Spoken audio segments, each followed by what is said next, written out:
Good morning, and we are live on Pop Goes the Culture, and I hope you're hearing us okay.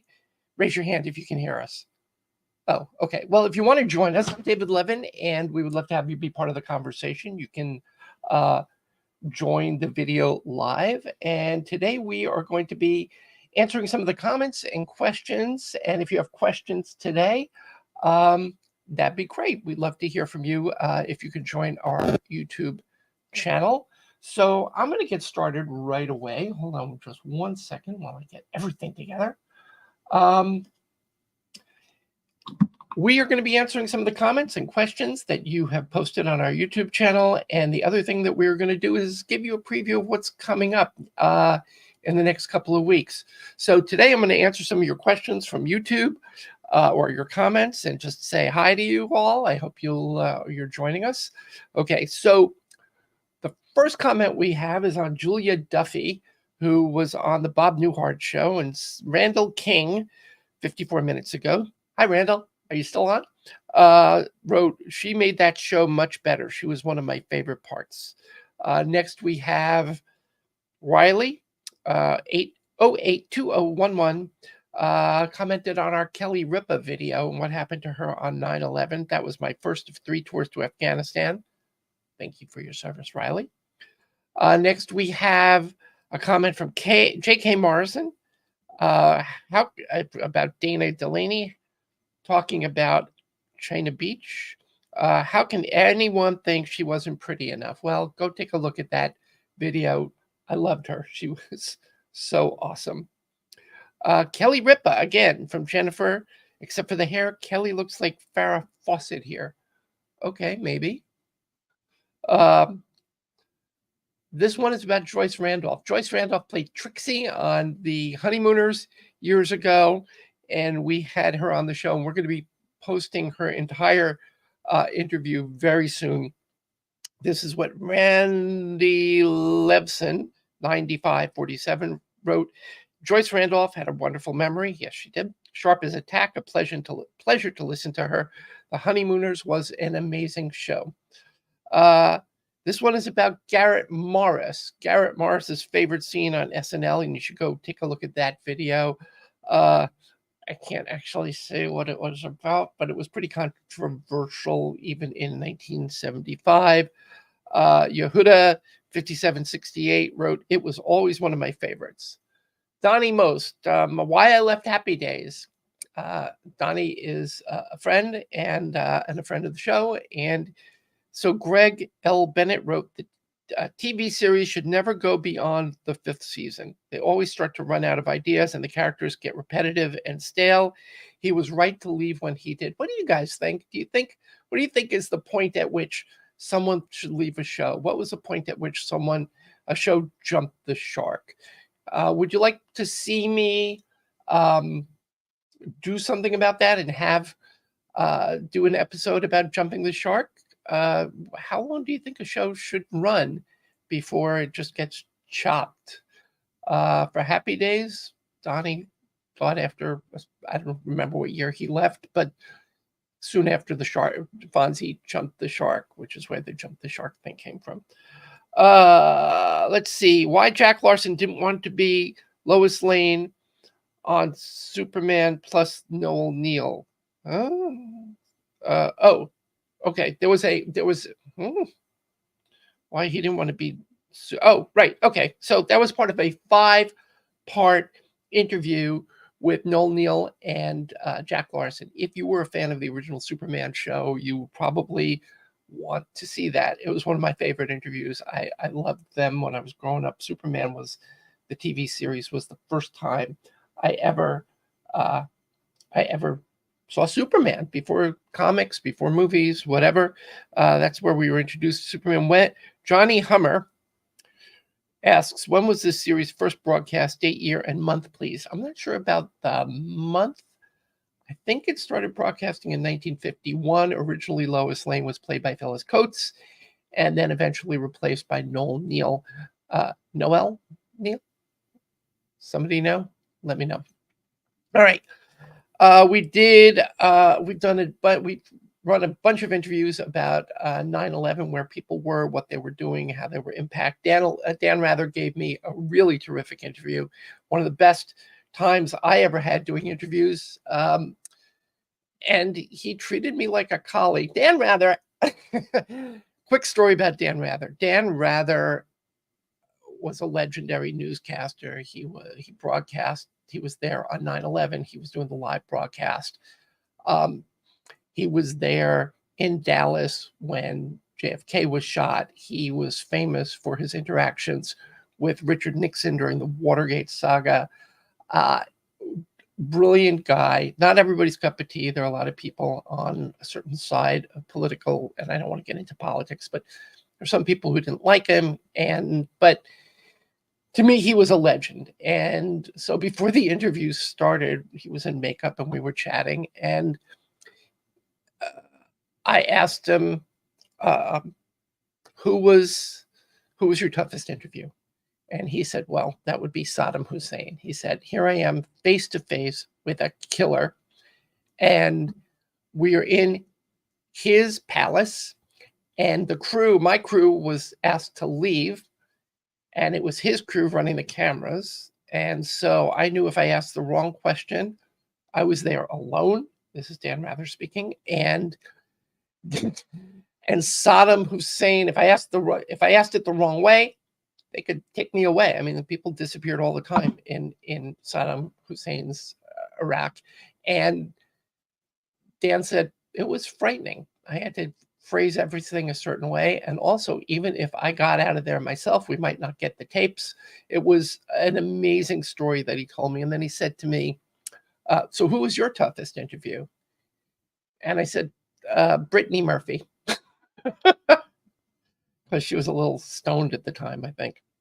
Okay, next, Gary Cole, who I love. He's a terrific actor, terrific character actor, has played every kind of part, but he also was known for playing Mike Brady in the Brady Bunch movies.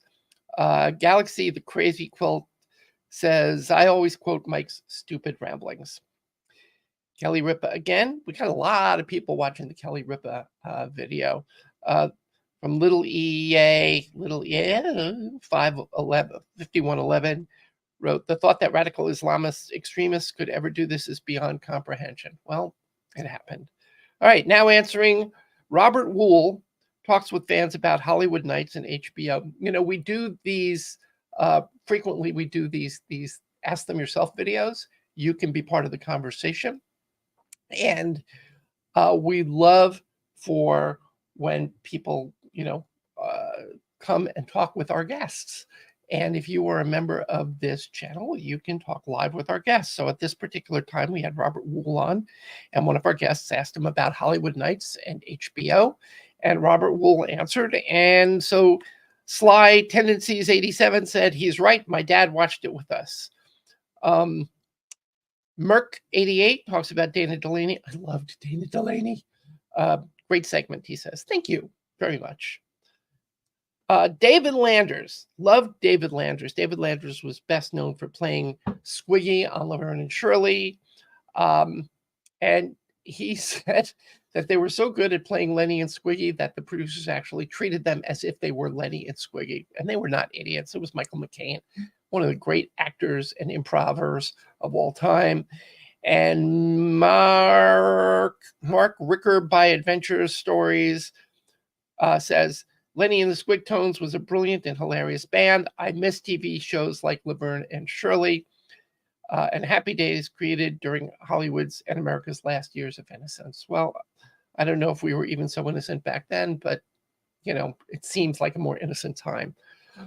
The Secret of Kojak's Lollipop revealed by Kevin Dobson. Kevin Dobson, who played the sidekick to Telly Savalas, he played Bobby Crocker, and Tyrone Davis wrote, it's the Lollipop 70s version of Law and Order before the real Law and Order of today. That's Telly Savalas' specialty, R.I.P. Detective Bobby Crocker and Lieutenant Theo Kojak. So if you want to know the actual secret of Kojak's Lollipop, Kevin Dobson tells that story. We have a lot of really good videos and a lot of really good interviews and a lot more coming up soon. Let us know what you want to see. Okay. You know what? I'm going to take a break from this for a moment, and we are going to go this evening or this afternoon. We are going to be running an interview with a legend in the TV industry. His name is Fred Seibert, and I'm going to show a clip from that right now. Hopefully, it'll all go well. One of the biggest YouTubers in the world is Mr. Beast. Yep. And when he was a slightly younger man, but still really, really successful, he came to my office because he's an anime fan and he was thinking maybe I could do something in anime. And I said, Jimmy, like, why are you doing what you do? Like, what prompts you? He goes, oh, it's really simple. I always wanted to be rich and famous. And that is Fred Seibert. Fred Seibert was one of the founding fathers of MTV and Nickelodeon and TV Land and VH1 and many, many, many cable networks. He was also the president of Hanna-Barbera. That show is on tonight. I hope you'll watch it Friday. If you're watching this live and you want to join the conversation, you want to be in, please feel free. You can type a comment if you're shy, or if you want to ask me a question or anything you want. Now is the time. I'm going to try to come on live at least once a week.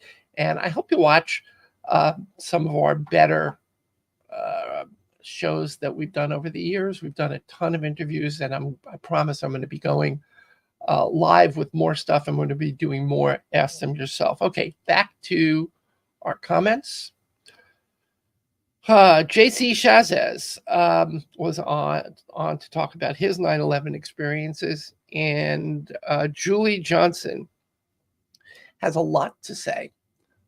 I remember that day very, very well. My son was around 6 months old. I had just dropped off his brother and sister at school. I heard it on the radio as I was going home and had to pull over. I was so scared. I kept looking at the sky and wondering if I should go back and grab my kids. Where were you living? I wondered if it was happening elsewhere and if we were in danger. 2, I didn't own a TV, so I went to my sister's house and she was gone. So I climbed in a window, which I would normally never do, and pulled my son up in his car seat and turned on her TV. I just sat there crying quietly as I watched the people jumping and the fires and the fear, and I just didn't know how to feel. I have never been so scared in my entire life. I just felt this driving, primal fear that my children were not safe and I should go get them. But I called the school and they assured me they knew what was happening and the kids were being kept in the dark until parents could talk to them at home. My sister and her ex-husband, a military man on leave, walked in, and my sister started to yell, why was I in her living room, when she saw my face. She saw me crying and just holding my hand over my mouth with my eyes so full of fear. What is it, Julie? What happened? And I couldn't speak. I just pointed at the TV while my son slept at my feet, and we just watched it all together while her ex called his sergeant and asked if he needed to come back to base or not. When I found my voice, my sister and I talked about whether we should tell our children after school and how we should do it, how we would explain the most violent attack on the U.S. they might ever know while they were so young. It was a terrible thing. I prayed all the time for the families, and I grieved for all the innocent who were lost. I was in fear privately for almost 3 years, just waiting for it to happen again, or some nut think it's great and start bombing schools or houses. It was the most frightening thing to ever happen to me, even though it didn't happen to me personally. It was good of you to go and try to be there for people. It couldn't have been easy. It was incredibly brave. Julie, thank you for sharing your experience. It was not easy for any of us. I was across the river when 9/11 happened, and I saw the buildings come down. I was far enough away that it seemed like it was not real, but close enough to know that it was horribly real and really happening. If you have stories about your 9/11 experiences that you'd like to share, we'd love to hear them. Feel free to share them with us. All right, we're going to continue now. John Gabriel was the original professor on Gilligan's Island, and I got to interview him. And Frederick points out John Gabriel also did All My Children. So he was not the professor, but he was the professor in the pilot of Gilligan's Island. And later on, of course, Sherwood Schwartz I did an interview with him, which you can see. And he explained why they replaced John Gabriel, because he looked too young and too handsome. David Lander who did a great interview, and we're going to run the whole interview at some point very soon. We've been remastering our interviews, and if you'd like to see these interviews early, like before they get posted to the public, become a member of the channel. You'll get all those interviews right away. David Lander talked about when he discovered he had MS. Douglas Dixon, talking about Laverne and Shirley, the show, says, I honestly can't believe that Michael McCain, aka Lenny, is the only one left. Yeah, time has passed. It's almost 50 years since Laverne and Shirley started. Ray Romano, Where I Was on 9/11. Misery Beauty. I don't know. Sorry, your names are so strange on YouTube. My family migrated from Africa to Philadelphia on September 10th. We were so shaken, a day Americans will not forget. That is true. Knots Landing. Did you like Knots Landing? I liked Knots Landing. Ted Shackelford. We have a full interview that's been remastered with Ted Shackelford with no commentary on my part, completely unedited. You can see it. Sage Phoenix says, I am watching Knots Landing now on primetime soaps. So many memories. I like that show. Did you like that show? I don't know. Leave a comment. We would love to hear from you. I feel like I'm here talking to, just one person. So if you're watching and you want to comment, please do. If you want to be part of the show, here's the link down here. Allison Arngrim came on the show. We have a 4-part interview with her up from Nellie Olson from Little House on the Prairie. Wade Taylor writes, for years I didn't understand what went on behind the scenes on Little House. I like what she did in support of the AIDS community. She used the reputation she built up to force the repeal of a bad law that injured children in California. I really like Nellie Olson and Allison Arngrim. And yes, I listened to Allison Arngrim's reading of her book released in Audible. Allison Arngrim is great and smart and funny. And I think she has her own podcast, so you should watch that too. Dana Delaney again. Really lovely lady. Still crushing on her. Who isn't?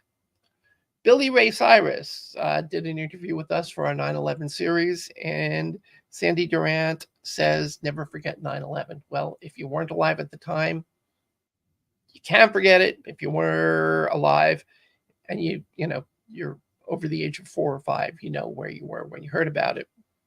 Regis Philbin remembers 9/11. We had a lot of people watching our 9/11 videos. Nathan Mack. Why did he say, I was afraid to admit it myself, that this is the beginning of something awesome? So the Regis Philbin interview about 9/11, he talks about what it was like to be watching this and to be in the studio and to try to deal with this live in front of a studio audience before the news outlets broke in and picked up the story of 9/11. His story, Kelly Ripa's story, are really terrific, talking about how they responded in the moment. And Kelly Ripa, who was very new at the time, was in a state of shock. And Regis was basically, his attitude was, those bastards. He knew instantly that something horrible had happened and that it was deliberate. So, smart guy. Dana Delaney again. From Wayne Moore's, they were worried she wasn't pretty enough. She was pretty enough. Dan Rather again. We need more people like Mr. Rather. He is the GOAT, the greatest of all time. Thank you, Craig Blair. I agree. Alan Young, the voice of Scrooge McDuck, DuckTales, and more. Who is it? Okay, so Alan Young was a terrific actor, and he was the star of Mr. Ed. And he was also did cartoon voices. He was the original voice. He was the voice of Scrooge McDuck throughout the 80s, probably longer than that. So movie review for the win says, love Alan Young, loved him as Wilbur Post, loved him as Haggis McHaggis on Ren and Stimpy. I can remember back to when Alan Young was alive. Yes, me too. That old. Michael Lembeck talked about Mackenzie Phillips, his co-star on One Day at a Time. She, as you know, went through many issues with substance abuse, and Michael was very, very straightforward talking about that. Christy Schneider says, and Michael Lembeck was so cute with or without his beard. Okay. Yes, he was. Kim Coles, my guest shot on Frasier. We have a great interview with Kim Coles that we're going to be posting soon. Emmanuel Guerrero says that her guest shots on Frasier were some of my favorite Frasier episodes. Me too. Ray Romano from Morbid Miss Muffet. What a sweetheart. And that is basically two more. One from CC 3193 about Peter Boyle, about how he got the part. Jeezaloo. I'm going to translate that to English, which is Jeezaloo. David Lander reveals how I got the part on Lenny as Squiggy on Laverne and Shirley. That's a really good one. You should watch that one. Totally recommend it. And funny, lovable oddball, says Baritoni. And finally, Ernest Borgnine talks about fame, his career, and Little House on the Prairie. Crossword Puzzle 2952 writes, he is the hardest working man in show business. He gave his life to the screen and never stopped until God came calling. That is true. So that basically wraps up, unless you have some questions that you want to ask me, but that wraps up this week's live edition. Today, again, Fred Seibert coming on. He is a legend in the broadcast industry, and we will be talking about my career. I hope you're liking that. We will be talking about the state of the industry. We will be talking about how to break into the industry if you really want to break into the industry. We are going to be talking about we're going to be answering questions. We are going to be bringing on, I'm working on right now putting a webinar together with some of the greatest talent and celebrity bookers and producers of all time.